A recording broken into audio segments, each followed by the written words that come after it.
The big news is that Donald Trump, after Ukraine did this absolutely reckless attack on Russia's strategic bombers, now Russia is actually saying that these bombers weren't damaged to the degree where they were destroyed, that they will be fixed up. But nonetheless, Donald Trump spoke to Putin, was compelled to call him, and it lasted an hour and 15 minutes. He said it was a good conversation and it will not lead immediately to peace. He did say very strongly he will have to respond to the recent attack on the airfields. They discussed Iran and other matters. But what is the significance of all of this? How have you been reading what's been going on with these attacks, the risk? Some people are calling this a Cuban Missile Crisis moment, a Reshnik moment. Well, as many people have pointed out, and as Ukraine itself admits, this operation took 18 months to organize and execute. And I think they had large ambitions. They claimed at first that they destroyed 40 plus strategic bombers. I think they tried to target at least that many, but according to US officials, the New York Times, what they were able to confirm, it looks more like a single digit number of losses for Russian damaged or destroyed Russian strategic bombers. And it's something that Ukraine cannot replicate, which is why the Ukrainian government exposed how they did it. They know this isn't something they're going to be able to do in this way again. And this is a pattern of these type of large scale public relations stunts. They do real damage, but it's not damage that's going to change the strategic trajectory of the conflict. Russia is winning a war of attrition against Ukraine and its NATO sponsors, and primary among them, the United States. Even now, even under the Trump administration, despite claims otherwise. And they're winning because of a manpower advantage that continues to grow versus Ukrainian manpower shortage and a lack of trained manpower on the Ukrainian side. Russia is winning because of accelerated munition production, weapons and munitions, missiles, artillery shells, rockets, drones. We always hear about Ukrainian drones.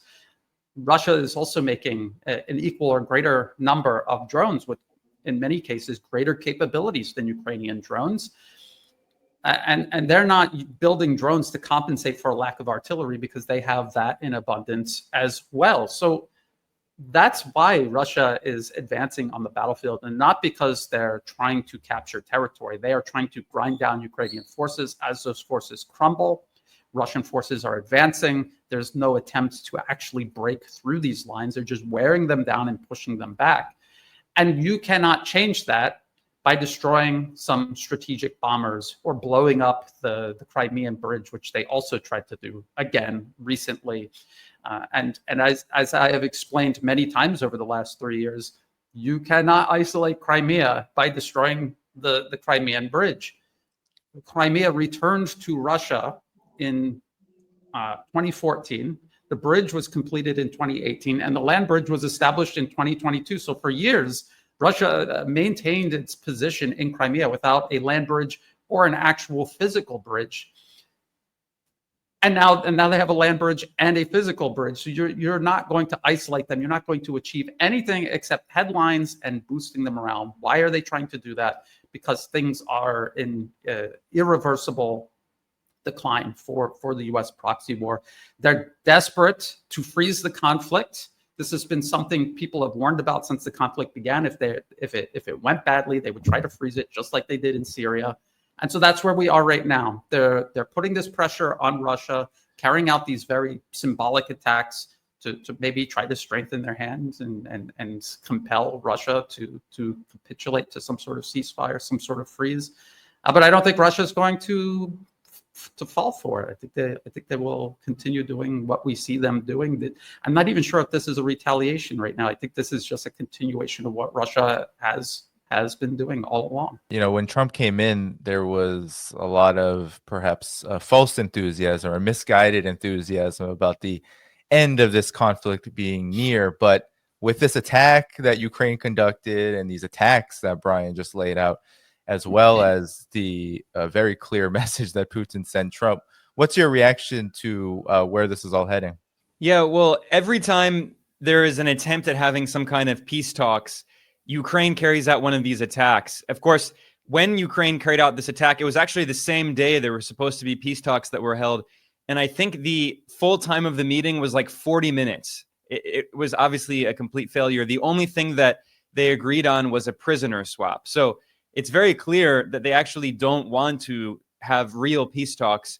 And in terms of this attack, I think it should be pointed out that I saw that in the Western media, they kept emphasizing that Ukraine planned this attack. It was all Ukraine. And I'm very skeptical about that. I think it's very likely that the U.S. military was involved in helping to plan this. And also, I would not be surprised if in a few months, the New York Times publishes an article about how the U.S. military helped Ukraine plan this daring attack. This is a pattern we've seen again and again in the past few years. Ukraine carries out one of these kinds of attacks, and then a few months later, and originally the Western media all obediently says Ukraine did this on its own, and then a few months later it comes out that the U.S. military was behind the attack, and I expect something similar here. So we see that, one day Trump will say he wants peace talks, and then they carry out these attacks that the U.S. military is very likely involved in. So if you look at it from the perspective of Russia, why are they negotiating? I mean, this is why I think Trump has also been pretty frustrated because, one, before he even returned to the White House, he claimed that he could end the war in Ukraine. At one point, he said he would end it before he returned to the White House in the lame duck period, Biden's lame duck period. Then he claimed he would end it on his first day. That obviously didn't happen. And now it's looking more and more remote.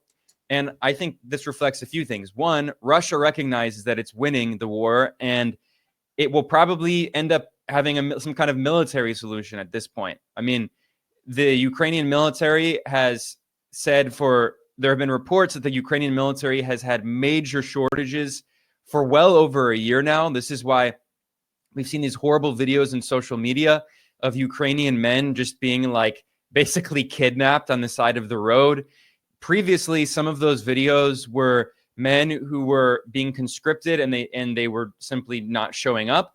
But now there are reports that they're just random guys that are just being picked up and thrown in a van to be sent to the front line. So clearly, Ukraine has had a major shortage of personnel.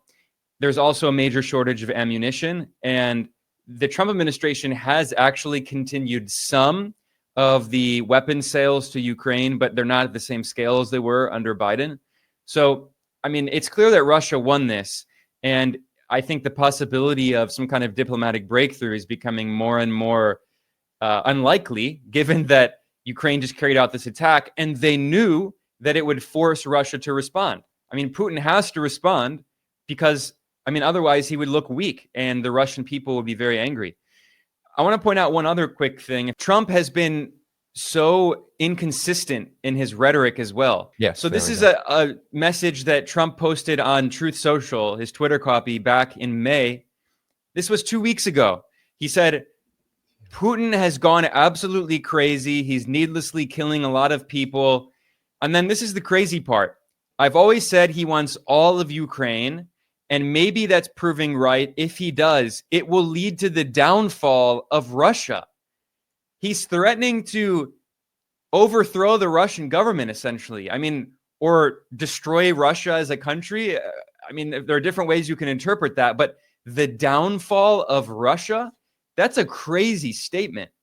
So it's so hard for foreign leaders to negotiate with the U.S. in general. Every U.S. leader is hypocritical and inconsistent. But in the case of Trump, it's just so bipolar because Trump, he says he has a good call with Putin, like he just had, allegedly.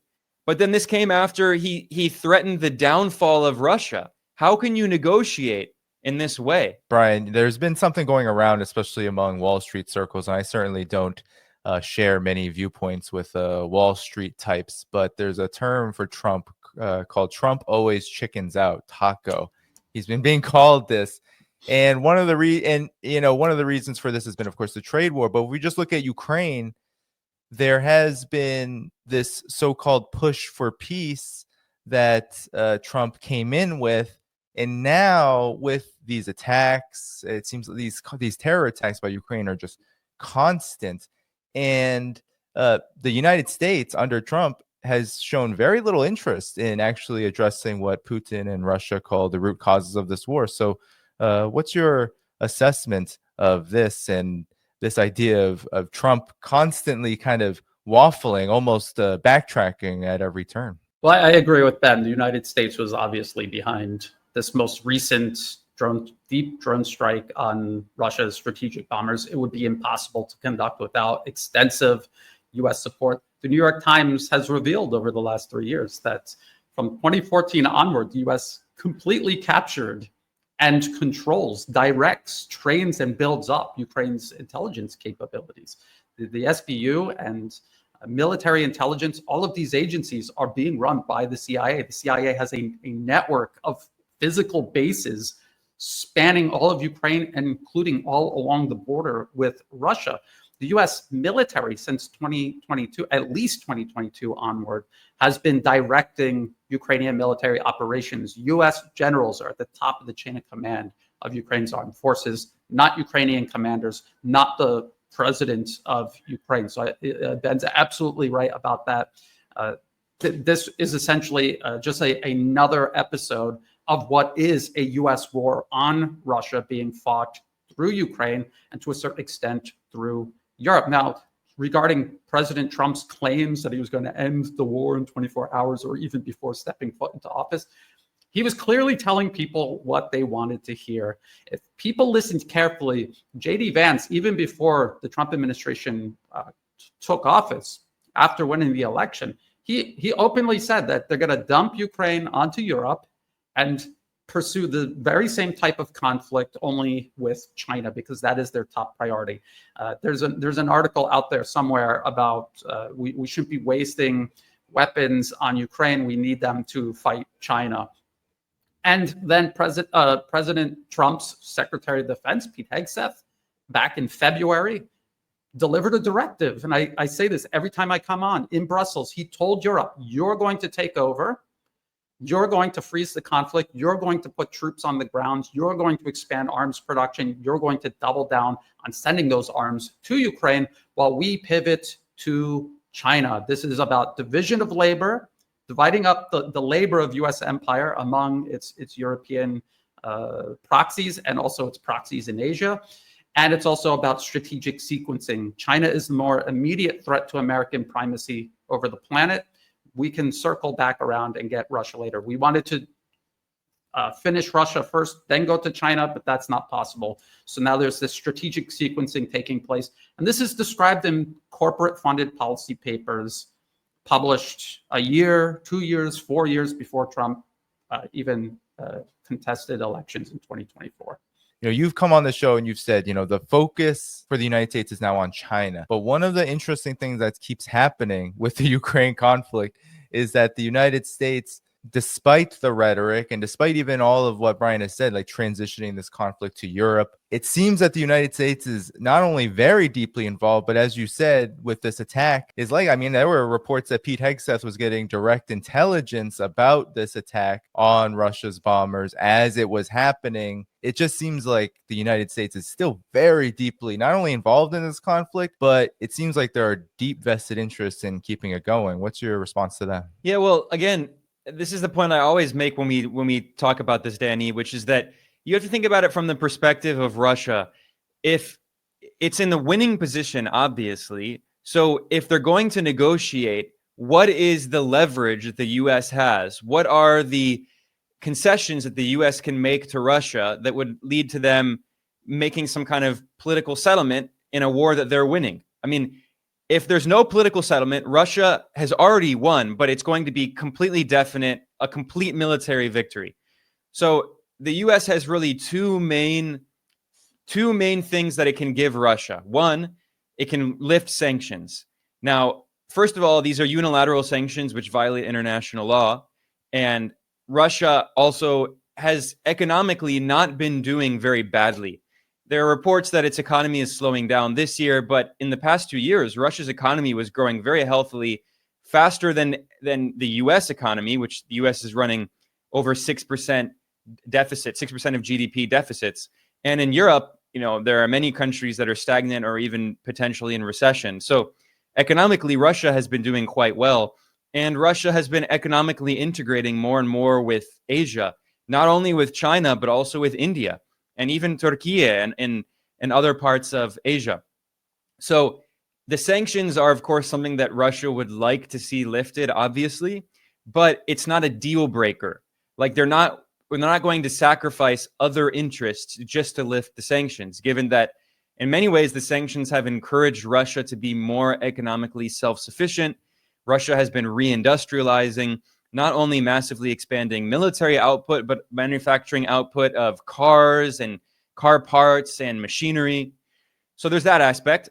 And then the other aspect is that Trump says, okay, we'll make some kind of deal. Russia can have, the US will recognize that that Crimea and the Donbass are now part of Russia. But for Russia, that's not even up for negotiation. There are already referenda first of all, Crimea is part of Russia. It has been for over a decade. It was always a bureaucratic move by Khrushchev that made Crimea part of the Ukrainian SSR back when it was all the Soviet Union. It was all the same country. Crimea is part of Russia. It's never been up for negotiation. The Donbass, they already had referenda. These 4 republics in the Donbass are also now part of Russia. From Moscow's perspective, that's not up for negotiation. So, the US doesn't really have much that it can offer other than and Trump also says, okay, we will normalize political relations with you so we can focus on attacking China. Trump said this in October in an interview with Tucker Carlson. He said that he can divide Russia and China. He said confidently that he thought he could do it. Obviously, he has not succeeded. And President Xi Jinping took a trip to Moscow this May to celebrate the 80th anniversary of the end of the European theater of World War II, the Soviet defeat of Nazi Germany, in what in Russia is known as the Great Patriotic War, and what in China is known as the World Anti-Fascist War. And when Xi was in Moscow, he signed an agreement with Putin, an 8,000-word joint statement. And in this, China and Russia reaffirmed in clear terms that their partnership is deep, is as strong as it ever has been. It is at the best stage it has ever been.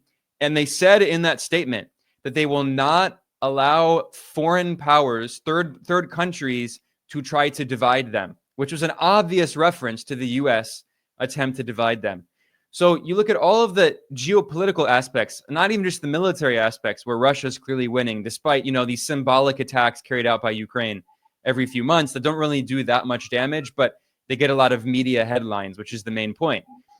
But if you look at Russia's winning militarily, but then you look at all of the other geopolitical elements, it's not in Russia's interest to make some kind of deal with the US unless the US can make significant concessions, which Trump is not willing to do.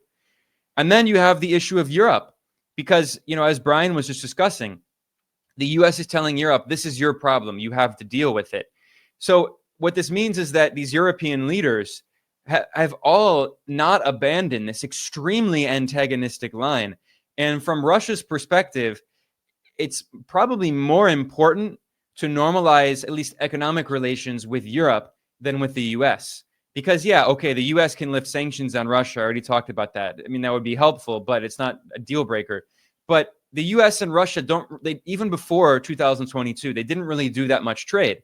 Whereas Russia and Western Europe did a lot of trade, especially Central Europe, Germany, of course. And Russia would like to go back to trading with some European countries. It's also not a deal breaker, because if you look at European imports of gas and oil also, for instance, Europe is now importing lots of liquefied natural gas from the US, which is significantly more expensive than Russian pipeline gas and worse for the environment, by the way. And Germany has invested billions of euros in making new terminals to process the liquefied natural gas coming from the US. So what happened with Russia is they simply rerouted that oil and gas to Asia, especially to China and India. So but Russia has also been selling it at a discount.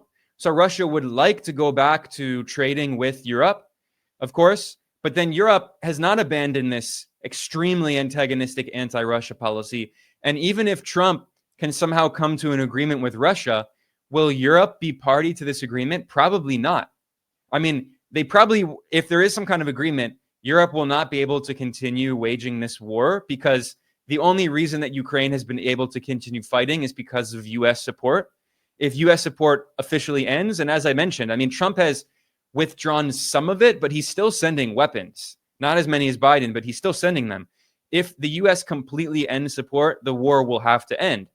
So the question is, will it end with a Russian military victory or some kind of agreement? Will Europe be part of the diplomatic agreement? Probably not, which means that Europe will still have sanctions on Russia.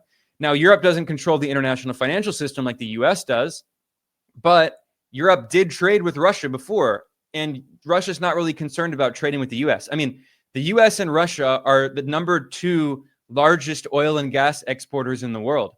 The US is a deindustrialized country. What is Russia going to buy from it? Russia has all of the oil and gas and minerals and grains and other commodities that it needs. So again, it's just, people need to think about it more geopolitically and think about it from Russia's perspective, like what he would get from making some kind of grand bargain with the US. Again, this goes back to this idea that Trump constantly reiterates: we have all the cards. No, they don't, actually. The US does not have that many cards at this point. It does have control over the international financial system, but Russia has already created an alternative payment system. Russia is obviously deeply invested in BRICS. The BRICS summit was held last year in Kazan in Russia, and they came to many important new agreements, including plans for offshore, because Russia has de-dollarized its trade with China. Over 90% of their bilateral trade is in yuan and rubles. It's de-dollarized its trade with India using rubles and rupees. It's de-dollarized its trade with Iran. So Russia has already done that, and now the issue is dealing with trade imbalances, and they're making offshore commodities exchanges to deal with these trade imbalances. So, I mean, this is the whole point, that these sanctions have actually made Russia more sovereign and self-sufficient. So they're not like begging to end the sanctions either. So again, I think all of the geopolitical momentum is on deepening Russia's integration with Asia. And that's why ultimately they started this whole new phase of the war that goes back to 2014. It was the US that started this war with the coup in Ukraine in 2014, but this new phase in 2022. The whole reason that they initiated this is because they knew that their future lies in integration with Asia, and that the US would never tolerate Russia as an equal peer. It would only tolerate Russia integrating into the West and in the G8 as a subservient vassal like it was under Boris Yeltsin. Yeah, well, I mean, that is exactly what I was going to say. What is the underlying agenda that compels the US to maintain NATO, hold primacy, control over Europe, and use Europe and especially Ukraine as a proxy against Russia? Because ultimately wants to subordinate Russia as part of a wider plan to encircle, contain Iran and ultimately China. And so how can you negotiate with the US? All Russia or China or Iran could do is negotiate to buy time to continue building up this alternative system Ben was describing, and just time out the clock. One thing that I think many people can agree, the United States is still extremely dangerous, has asymmetric capabilities it can use to undermine and destroy, if not Russia, Iran, and China directly, nations all along the periphery. But it's no longer able to use military force to coerce all of these nations directly. What it's doing more and more now is holding peace, prosperity, stability hostage, and using that as leverage over these countries. Telling Russia, if you don't submit to us, China, if you don't do what we tell you, we will destabilize and destroy everything. And if not inside your country, everything along your borders and in your region of the planet. That's what I would like to follow up with. So I mentioned that when President Xi Jinping visited Moscow and met with President Putin. So they signed a joint statement. It was over 8,000 words. Now, there's not an official English language translation. I did an article about this, and I'm showing a clip of it. And this is an unofficial English translation that was done by a Chinese journalist who's a friend of mine. And in this joint statement signed by Xi and Putin, they made a very interesting comment that's related to our discussion here. So I talked about this part. The two sides firmly oppose efforts to incite other countries to adopt hostile positions toward Russia and China around the world and to smear China-Russia cooperation. Okay, but this is what's really fascinating about the quote, is they said, China and Russia will strengthen coordination and resolutely respond to the U.S. implementation of dual containment against China and Russia. That was a very important line. And again, this is signed by Putin and Xi, acknowledging that even though, Russian diplomats who are very smart, some of the best diplomats in the world, they know that Trump publicly said he wants to divide Russia and China. And there's been this big debate in Washington about the reverse Kissinger, which, as I point out, actually is not the reverse Kissinger, it's the original Kissinger, because Kissinger himself had advocated back in 1972 when he visited China. He said that in a few decades, the U.S. would have to do the opposite and ally with Russia against China. But the point is that Russian diplomats know that this discussion is happening in Washington. And in that statement, they said that's not going to happen. But they also said that we know that you still want to contain us. It's dual containment. It's not just against China. So I think what this shows is that, there are some people, certainly, the Russiagate Democrats who have always been just living on Mars. This idea that Trump just loves Russia and he's a Putin puppet. That's obviously absurd. But even now, when Trump is making all of these diplomatic outreaches to Putin, although, as I pointed out earlier, then a few weeks later, he'll post something on Truth Social calling Putin crazy. So it's this very bipolar situation. But he'll say, I had a great call with Putin. I have a great relationship with Putin. But then if you look at the statements that Putin is signing with China, he's making it very clear that they recognize that Russia is still being targeted by the U.S. in a dual containment strategy.